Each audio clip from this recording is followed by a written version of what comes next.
This story is titled, My Parents Gave Everything to My Golden Sibling Then Demanded I Fund Their Retirement. I Refused and Cut Ties. Hi everyone. Before we dive in, a quick favor. If you enjoy content like this, please hit the subscribe button. It's free, supports the channel, and make sure you never miss out on amazing videos. Alright, let's get started. Okay, so here's some backstory to kick things off. Growing up, I always knew my brother Alex was the favorite. You know how some families try to pretend they treat their kids equally, even if it's obvious they don't? Mine didn't even bother hiding it. Alex was their golden boy from day one. He could do no wrong, even when he clearly did everything wrong. For some context, Alex is 2 years younger than me. I'm 34 now, so he's 32, but it's like he's never aged past 16. He's the kind of guy who peaked in high school, or at least he would have if he'd actually graduated. He dropped out halfway through junior year because he didn't like being told what to do. That was always his excuse for everything. Jobs, school, relationships. It didn't matter. If someone had any kind of authority over him, he was out. Meanwhile, I did everything right. I studied hard, got good grades, and worked part-time during high school to save up for college. My parents owned a small landscaping business, a decent little setup with a handful of employees. It wasn't glamorous, but it kept the lights on and food on the table. They'd make me help out during the summer, trimming hedges, mowing lawns, and lugging equipment around. I hated it, but I did it because I knew it was temporary. I had bigger plans. Alex, on the other hand, he'd disappear halfway through the day, saying he didn't feel like working, or that it was too hot outside. My parents would just shrug it off. He's still figuring things out, they'd say. Figuring things out?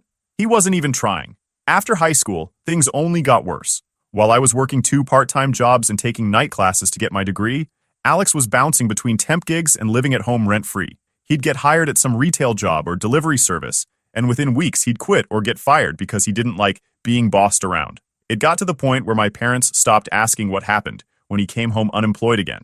They'd just sigh and say, he'll find something that works for him eventually. Of course, eventually never came. By the time I graduated college and started working as a financial analyst, Alex was still lounging at home, borrowing money from our parents to start his own business or invest in a great opportunity. Nothing ever came of those investments. I wish I could say I was surprised by how much they coddled him, but it had been this way since we were kids. If I got a B on a test, they'd lecture me about not trying hard enough. If Alex failed a class, they'd blame the teacher for not understanding his learning style. If I wanted new clothes, I had to save up for them. If Alex wanted new sneakers, my parents would hand over their credit card like it was nothing. It was like we were living in 2 completely different households. Still, I tried to keep the peace. I'd go over for family dinners, listen to my mom gush about how smart Alex was, despite all evidence to the contrary, and nod along to my dad's stories about how Alex was so close to landing a big opportunity. It was frustrating, but I didn't want to be the guy who constantly stirred the pot. I figured as long as they weren't dragging me into it, I could just let them live in their little bubble. But even then, there were cracks. Like the time I overheard my mom telling a family friend that I didn't need as much attention because I was self-sufficient. Or the time my dad flat out said that Alex had more potential than me because he was creative. Creative? The guy couldn't even stick to a basic budget. But whatever. I let it go because honestly, what was the point? By the time I hit my late 20s, I'd started to distance myself from them. I wasn't cutting them off or anything.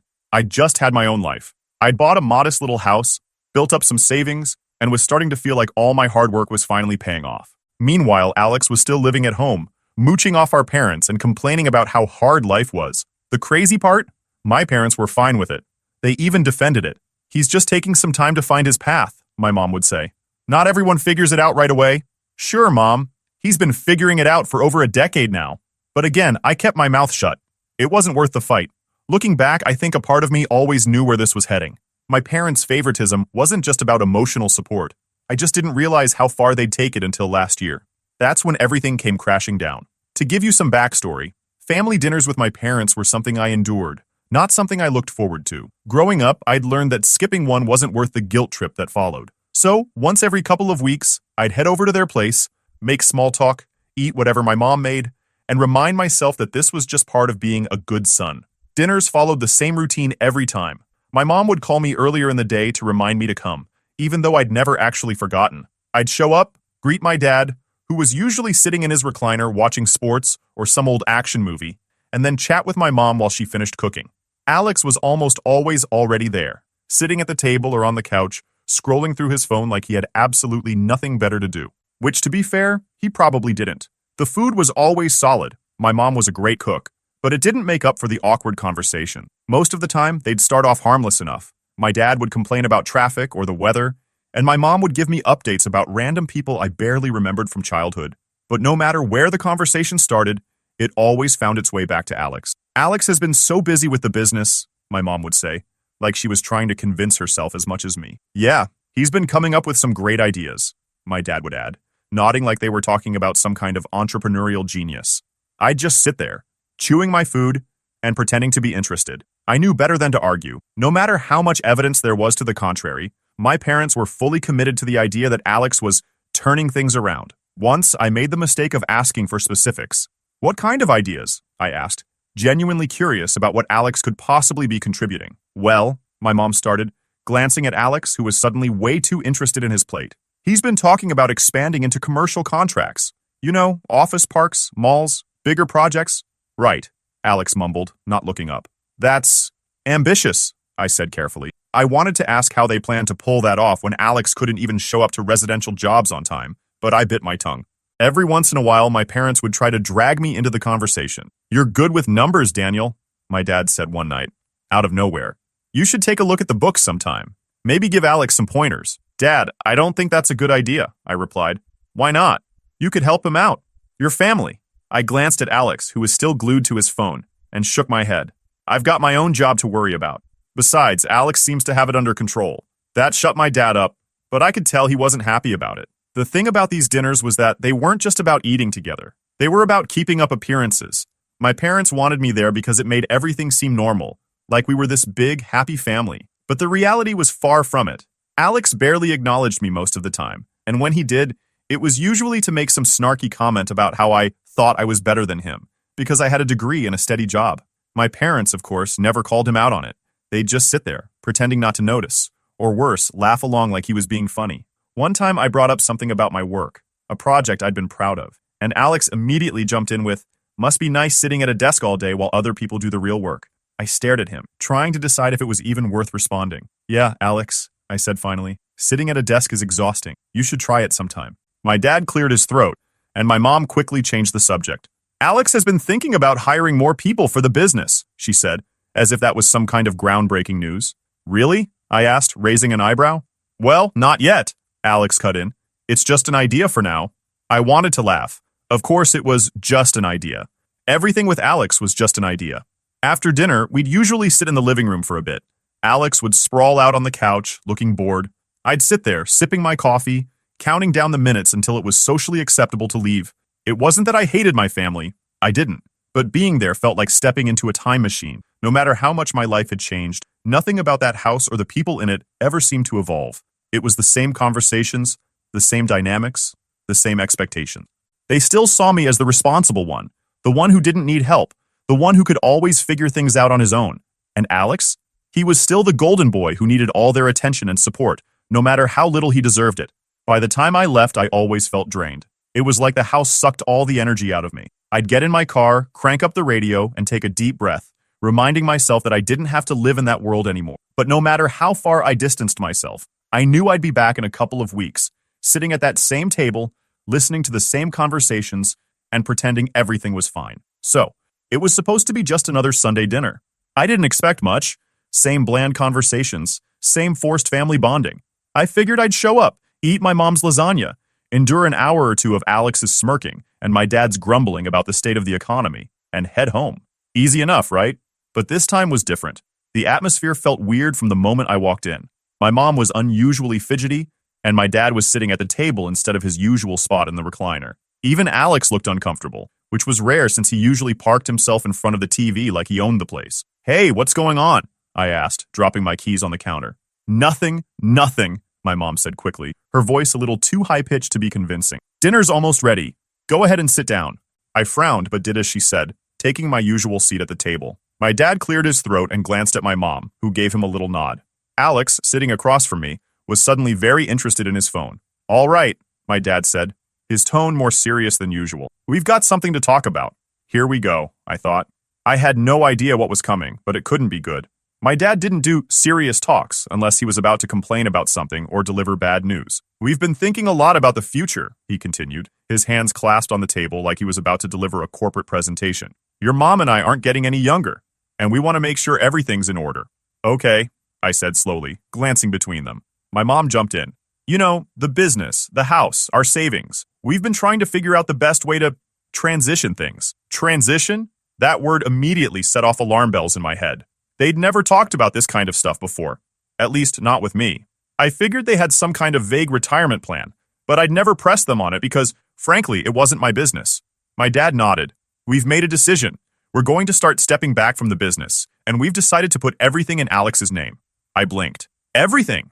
The house, the business, the savings, my mom clarified, like she was explaining it to a child. It just makes the most sense. I stared at them, waiting for them to crack a smile or say, just kidding. But they didn't. They were completely serious. Wait, I said, trying to process what I'd just heard. You're giving everything to Alex? Yes, my dad said, like it was the most logical decision in the world. Why? My mom tilted her head, giving me that pitying look she'd perfected over the years. Honey, you don't need it. You've got a good job, a house. Alex needs the support more. Support, I repeated, the word tasting bitter in my mouth. You mean the guy who couldn't even graduate high school and hasn't held down a job for more than 6 months at a time? My dad sighed, already looking annoyed. That's not fair, Daniel. Alex has had a harder time finding his footing. We just want to give him a chance to succeed. A chance to succeed, I said, shaking my head. At what? Blowing through all your money and running the business into the ground? Daniel, my mom said, her tone sharp. That's enough. No, seriously, I said, my voice rising despite myself. You're giving him everything. And I get what exactly? A pat on the back for being responsible? You don't need anything from us, my dad said, his voice firm. You've always been independent. Alex, on the other hand, could use a little extra help. A little extra help? They were handing over their entire life's work, their house, and their savings to a guy who couldn't even manage his own phone bill. It was beyond insulting. It was infuriating. I looked at Alex, who had finally put his phone down and was watching me with this smug little smirk. He didn't say anything, but he didn't have to. The look on his face said it all. Sucks to be you, bro. Unbelievable, I muttered, pushing my chair back. Daniel, please, my mom said, her voice suddenly shaky. Don't make this into a fight. We're not trying to punish you. We just think this is what's best for the family. Best for the family? I repeated, laughing bitterly. No, this is what's best for Alex. And when he screws it all up, which we all know he will, then what? You'll come to me to fix it? That's not fair, my dad said again, his jaw tightening. Alex is capable. He's been stepping up lately, and we trust him to handle this. Stepping up? I snapped. By showing up to work twice a week and scrolling through his phone the rest of the time? Yeah, sounds real responsible. Alex finally decided to speak. You're just jealous, he said, his voice dripping with fake confidence. Just because they trust me more doesn't mean you have to throw a tantrum. I laughed in disbelief. Trust you? That's a good one, Alex. Trust has nothing to do with this. They're just too blind to see you for who you really are. That's enough, my mom said, slamming her hand on the table. It wasn't often that she raised her voice, but when she did, it usually worked. Not this time. No, it's not enough, I said, standing up. You've made your choice, fine. Give everything to Alex. Daniel, please, my dad said, his tone softer now. Don't walk away like this. We're still a family. I shook my head. A family? No, Dad. A family supports each other. This question mark. This is just favoritism, plain and simple. Without another word, I grabbed my keys and left. I could hear my mom calling after me as I walked out the door, but I didn't turn back. That drive home was one of the longest of my life. My hands were shaking, and my mind was racing. Part of me couldn't believe what had just happened, but another part of me wasn't surprised at all. They'd always favored Alex. This was just the natural conclusion of years of coddling and enabling. Still, knowing it didn't make it easier to accept. By the time I got home, I'd made up my mind. I wasn't going to let them drag me into this mess. They wanted Alex to have everything? Fine. But they weren't going to use me as their safety net when it all went sideways. Not this time. After that dinner, I kept my distance. Not in a dramatic, you'll never hear from me again kind of way, but in a quiet, I need some space before I lose my mind way.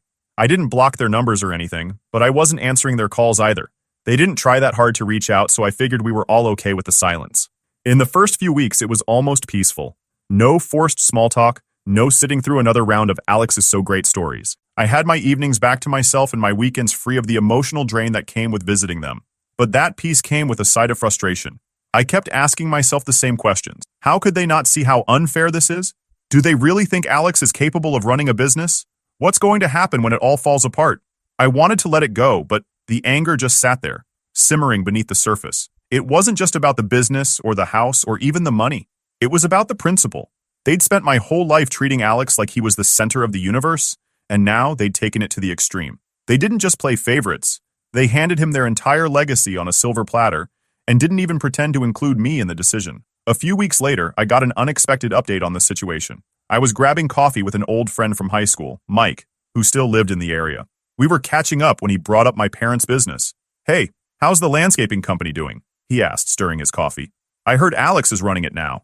"Yeah," I said, trying to keep my tone neutral. "They handed everything over to him." Mike raised an eyebrow. "That's interesting. I ran into Tony the other day. You remember Tony, right? He's been working for your parents forever." "Yeah, I know Tony," I said. "What did he say?"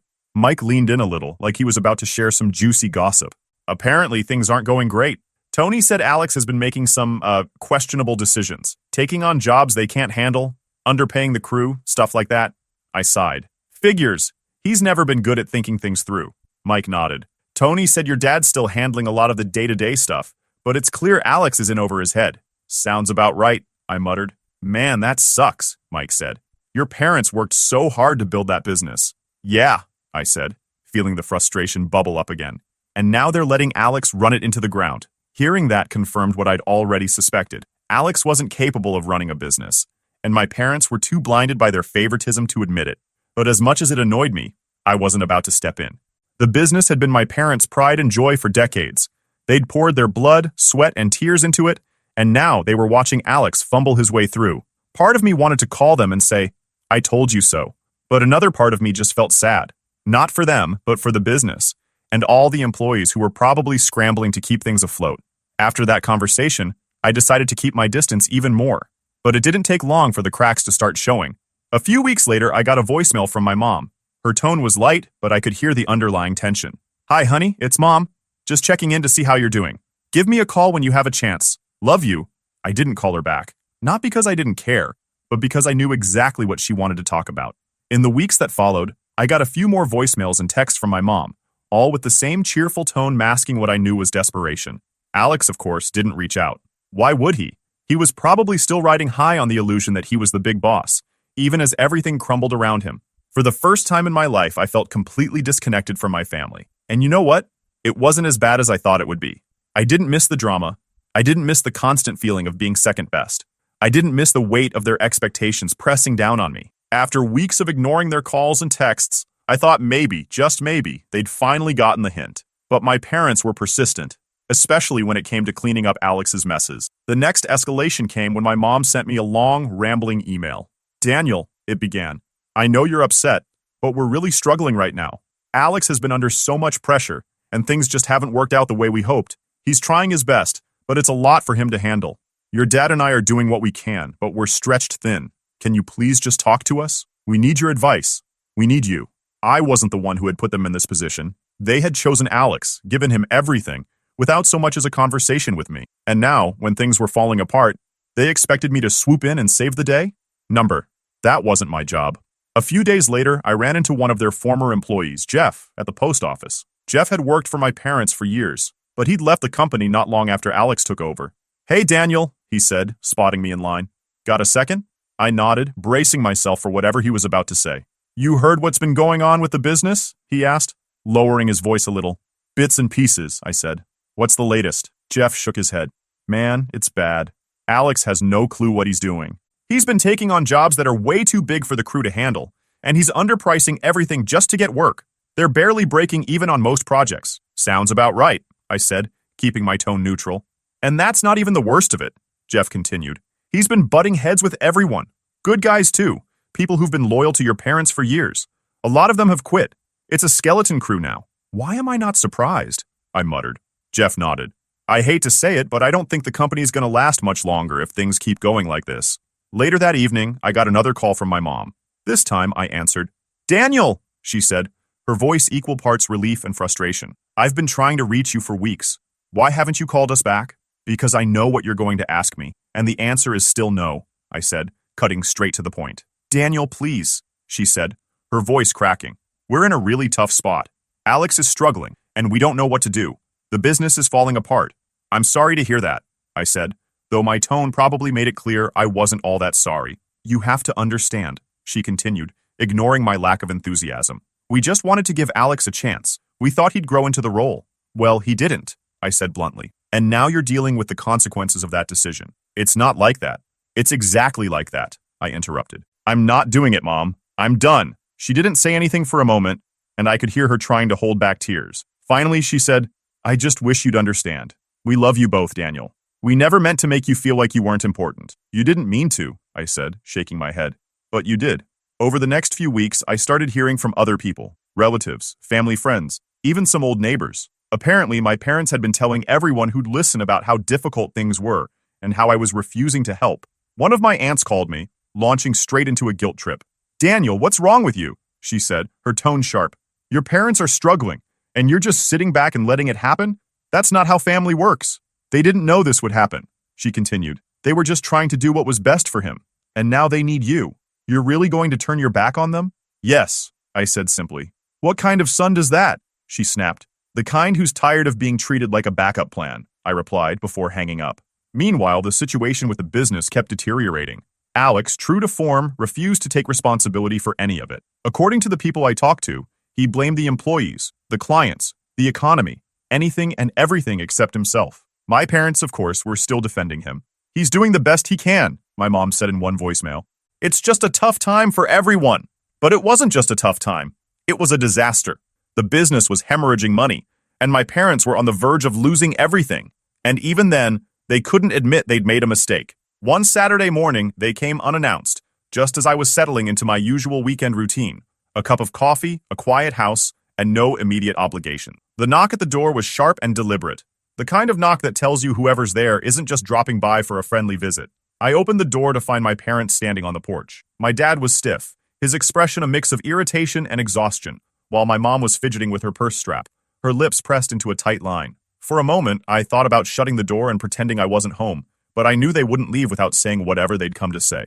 Can we come in? My dad asked, though it wasn't really a question. I stepped aside, letting them in. They didn't wait for an invitation to sit. My dad dropped into the armchair like he owned the place, and my mom perched on the edge of the couch, her hands still gripping her purse like a lifeline. There was an awkward silence as I stood there, leaning against the wall, waiting for them to get to the point. I didn't have to wait long. We need to talk, my dad said, his voice firm and heavy with disappointment. Frankly, Daniel, we're disappointed in you. I blinked, caught off guard by the bluntness. Disappointed? Yes, he said. We've been reaching out to you for weeks, trying to get you to see reason, and you've ignored us. You're turning your back on your family, and that's not how we raised you. My mom nodded along, her expression mournful. We expected better from you, Daniel. You've always been the dependable one, the one we could count on. But now, when we need you the most, you're just refusing to help. I felt a wave of disbelief wash over me. They weren't here to apologize or even to discuss things rationally. They were here to guilt me into submission. We thought we raised a better man than this, my dad continued, his tone growing sharper. After everything we've done for you, after all the sacrifices we've made, this is how you repay us? By ignoring our calls and leaving us to deal with this mess alone?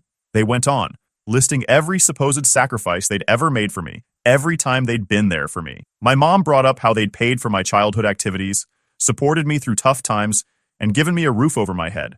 My dad talked about the long hours he worked to provide for the family, how he'd hoped I'd step up when the time came. And now, my mom added, her voice trembling, you're not just turning your back on Alex, you're turning your back on us. We're getting older, Daniel. We can't keep working forever. We thought you'd understand that you'd help take care of us when the time came. But instead, you're leaving us with nothing. That was it. That was the real reason they were here. They weren't just upset that I wasn't helping Alex. They were upset that I wasn't stepping in to take care of them too. They'd assumed I'd be their retirement plan, their safety net, the one who would shoulder their burdens when they couldn't anymore. I let them talk. I didn't argue, didn't defend myself, didn't say a word. I just stood there, arms crossed, listening as they laid all their expectations at my feet, as if it were my fault that things hadn't gone the way they'd planned. When they finally ran out of steam, my dad leaned back in the chair, crossing his arms. You've made it pretty clear where you stand, he said, his tone cold. And it's disappointing, to say the least. My mom sniffled, dabbing at her eyes with a tissue she'd pulled from her purse. We don't deserve this, Daniel. I took a deep breath, letting their words settle in the air between us. And then, slowly, I began to speak. You're right, I said. You don't deserve this. You don't deserve to be let into my house nor my life again. You deserve to deal with the consequences of your own actions, just like everyone else. You decided Alex was the one who needed support. The one who deserved the business, the house, the savings. Let me tell you something. You deserve getting help from him. And now, look at you. You're coming to me to clean it up. That's not how this works. My dad opened his mouth to respond, but I held up a hand to stop him. You don't get to stand here and tell me you're disappointed in me when you've spent my entire life treating me like I don't exist. You don't get to guilt me into helping you after ignoring me for years, after making it clear that Alex was the one who mattered. You made your choices, and now you get to live with them. My mom started crying, big, ugly sobs that filled the room. My dad's expression hardened, but I could see the defeat in his eyes. They'd come here to shame me, to guilt me into stepping up, and it ended up with me shaming them. For a moment, no one said anything. Finally, my dad let out a long sigh and stood up. You're right, he said quietly, his shoulders slumping. We made mistakes. We thought we were doing the right thing, but we messed up. We should have handled things differently. We should have treated you better. My mom nodded through her tears. We're sorry, Daniel. We really are. We thought we were helping Alex and we didn't realize. She trailed off, unable to finish the sentence. I didn't say anything. What was there to say? Their apologies didn't change anything. They couldn't undo years of favoritism or erase the hurt they'd caused. We want to make it up to you, my dad said, his voice heavy with regret. We don't know how, but we want to try. I shook my head. Anything you do would be too little. It's too late for that, I said. They left a few minutes later, defeated and apologetic. My mom kept looking back at me as they walked out the door, like she was hoping I'd change my mind. But I didn't. I wasn't interested in rebuilding a relationship under these circumstances. I needed more than words. I needed time and space to process everything, and they needed to focus on fixing the problems they created. As for Alex, word on the street is that he's still blaming everyone else for his failures. Apparently, he's been telling people my parents sabotaged him by not giving him enough support, which is hilarious considering they handed him everything. Classic Alex. The good news is I feel lighter these days. Cutting ties wasn't easy, but it's been worth it. I've started focusing on myself for the first time in years, traveling, picking up new hobbies, and just living my life without their baggage weighing me down. To anyone out there dealing with a similar situation, it's okay to walk away. It's okay to choose yourself. Sometimes the only way to move forward is to let go. Thanks for reading. I'll keep you updated if anything changes, but for now, I'm focusing on me, and it feels good.